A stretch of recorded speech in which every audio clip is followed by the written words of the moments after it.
US and UK have finally retaliated against the Houthi rebels who have been attacking merchant vessels in the Red Sea. In a major operation, US and UK forces targeted Houthi sites in Yemen. The attacks took place in the capital Sanaa, Hodeidah, which is Houthi Red Sea port stronghold, and also Saada, which is also a Houthi stronghold. Now, RAF Typhoon jets bombed two Houthi targets flying from Akko Tiri base in Cyprus. And also, there was a warning from President Biden that this is not all. If the attacks do not stop, there would be further action. So, the support for this major operation against the Houthis, after several warnings were issued to them, was supported by Australia, Bahrain, Canada, and the Netherlands. But also several other countries have supported it. There is also a statement by Japan supporting the action. However, the CENTCOM, which is the Central Command for the US, has said that it is a separate operation from the Operation Prosperity Guardian, in which almost 20 countries are involved, and they try to provide a safe passage for the merchant vessels which are traversing the Red Sea.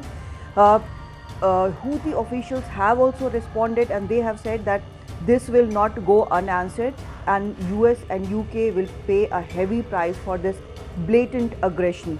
So these airstrikes against Houthis have finally taken place, and it seems that the preparation was underway, and it was even before the major strike by Houthis which took place just 2 days back, where 21 missiles and drones were fired at US target in the Red Sea.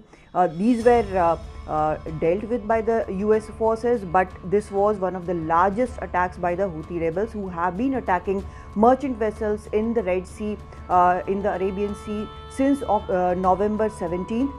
There are almost 27 attacks which have taken place in this area, and all of these have been merchant vessels. Initially, they had said that they were supporting Hamas against war with Israel, and they would be targeting ships related to Israel, but all the merchant vessels have come under fire by these Houthi rebels. There have been ships which have been hijacked, the crews which are still in their control. So the warning came from US, and it was warned that the Houthi rebels were warned that they should stop these attacks and let the crew and the ships go, but that did not happen.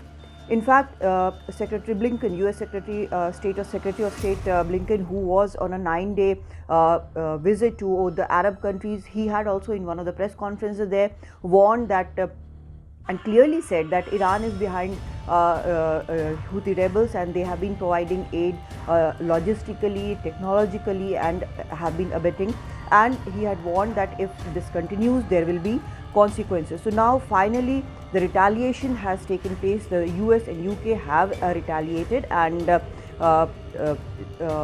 attacks which have been going on in Red Sea, those are the reasons because of which these retaliation attacks by US and UK have taken place. It came at 2 a.m.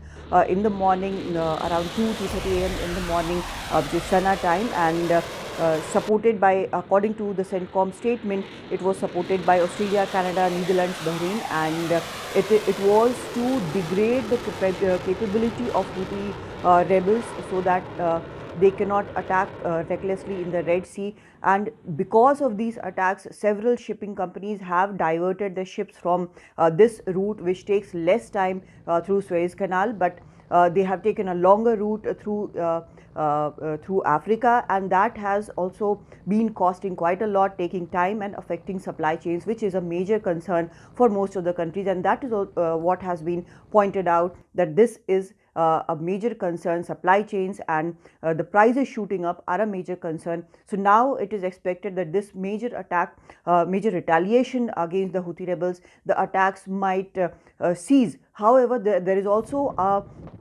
a challenge, worry that this might push the regional the conflict between Hamas and Israel, and this might flare up other regions, other countries also in the region. But also the visit of Secretary Blinken to the Arab countries also seemed to not only have been for this fall, the conflict spreading wider, but also somehow trying to contain the conflict from which the attack, which was the retaliation which was coming. Saudi Arabia has said that it is keeping an eye, it is worried, it is keeping an eye on the situation, but this retaliation was bound to come after number of ships who had nothing to do with Israel were attacked and shipping costs were going up consistently. In Delhi, Kadambini Sharma for NDTV.